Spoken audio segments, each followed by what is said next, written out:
That membership fee pays for itself. Wherever you go, wherever you are, you can trust AAA to be there when you need them. Call AAA today and find out how much you can save.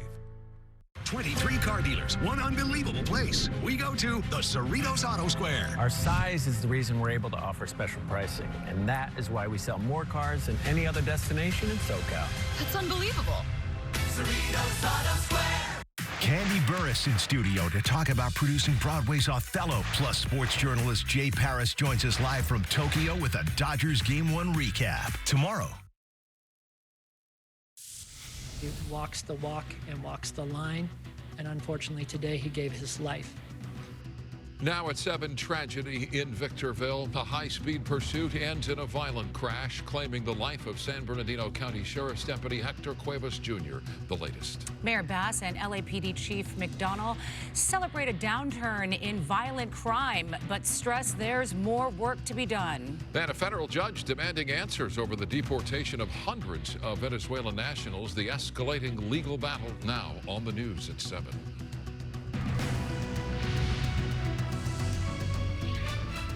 Good evening, I'm Micah Ullman. And I'm Cher Calvin. We begin with new information on the San Bernardino deputy killed in a pursuit in Victorville.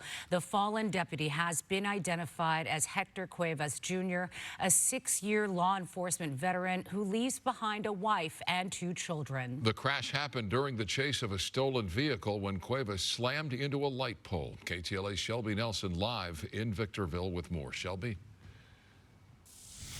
Cher, Micah, a short time ago we heard from Sheriff Shannon Dykes of San Bernardino County Sheriff's Department, who gave us a first glimpse into who this deputy was. 36-year-old Hector Cuevas Jr. He has been with the department, again, he has been with law enforcement for 6 years, but 3 years here in Victorville. And we're told that he leaves behind not only his law enforcement family, but also 2 kids, a wife, his parents, and brother and sister.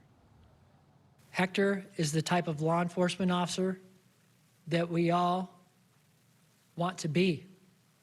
He was a grand and great protector and a great father, and we will be suffering his loss and supporting his family for quite some time.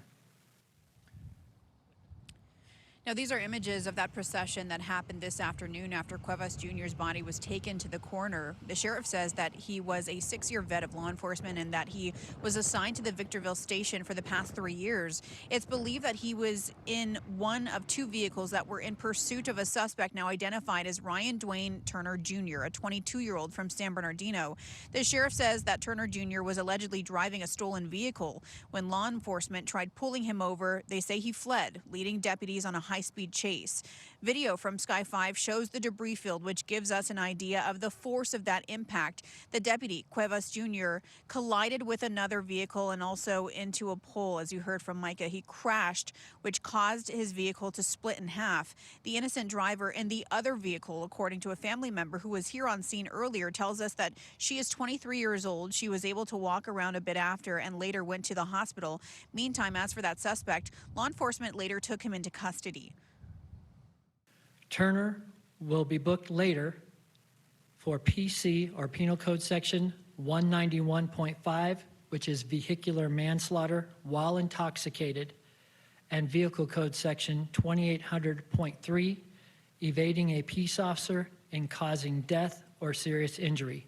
In this case, it's my understanding that this suspect had previously been arrested for evading police as well in the city of Rialto, and also caused a law enforcement cruiser to collide into a citizen previously.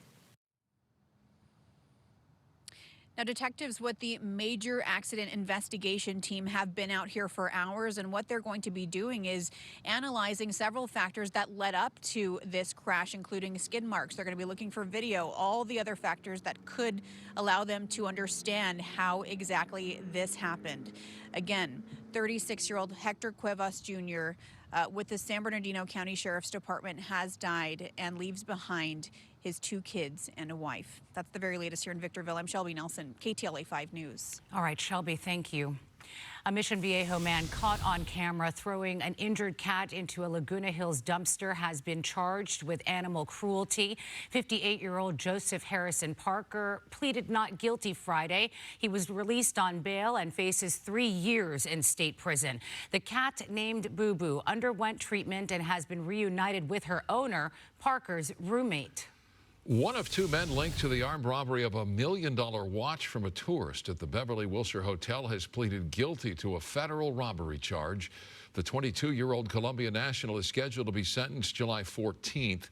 A 19-year-old Venezuelan co-defendant faces trial next month. The pair, who were found in possession of a handgun registered to Chris Dorner, are believed to be part of a crime tourism ring, foreign nationals who travel to the U.S. to engage in theft. Crime is down in L.A. Mayor Karen Bass and Police Chief Jim McDonnell shared last year's crime data today, showing a drop in homicide and overall crime. They praised the hardworking LAPD, but stressed the need to hire more officers. KTLA's Sarah Welch is in Boyle Heights with the latest. Well, the mayor says recruitment is up, but the city is still struggling with the hiring process. And when it comes to the crime stats, the mayor says targeted police initiatives along with community-based programs are making a big difference when it comes to public safety. My job as your mayor is to keep the city safe. And LA Mayor Karen Bass says the city is safer, touting both homicides and violent crime are down across Los Angeles. Now, there are also areas that we have to continue to keep an eye on. But crime data shows homicides in the city dropped in 2023 and again in 2024. Last year, there were 284 homicides compared to 331 in 2023. That's a 14% decrease and is partly thanks to targeted enforcement and community-led intervention programs. Focused initiatives like the one in MacArthur Park are part of the city's ongoing crime-fighting strategy, along with community-based outreach and programs like gang reduction and youth development. These efforts reinforce the philosophy that crime prevention is not just about enforcement. It's about collaboration, trust building, and ensuring our officers and residents work together to create safer neighborhoods. And looking ahead, the chief says strengthening patrols and response capability will remain a high priority. In Boyle Heights, Sarah Welch, KTLA 5 News. S&W Atlas Iron and Metal Company, a Watts recycling plant accused of exposing a nearby South LA high school to toxic waste and lead for decades, has been essentially shut down after a judge ruled it can no longer accept or process new materials. All this during a bail hearing for the plant's owners, who have pleaded not guilty to flouting safety laws. The next court date is scheduled for March 28th. Local law enforcement beefing up patrols tonight to encourage St. Patrick's Day revelers to not drink and drive. LAPD plans a saturation patrol in the Hollywood and Wilshire areas through 11 p.m., saying don't rely on luck. Make sure you have a sober way to get home. Torrance PD will have extra patrols out through midnight. Burbank PD will see extra officers out through 2 a.m. Meanwhile, it is time for Dodger baseball. The boys in blue are 8 hours away from kicking off their season in Tokyo as they look to defend their World Series title. The 2-game series against the Cubs kicks off at 3:10 a.m. and features 5 Japanese players, including Shohei Ohtani and Yoshinobu Yamamoto. Not in the lineup, though, Mookie Betts, sidelined with an illness since before spring training.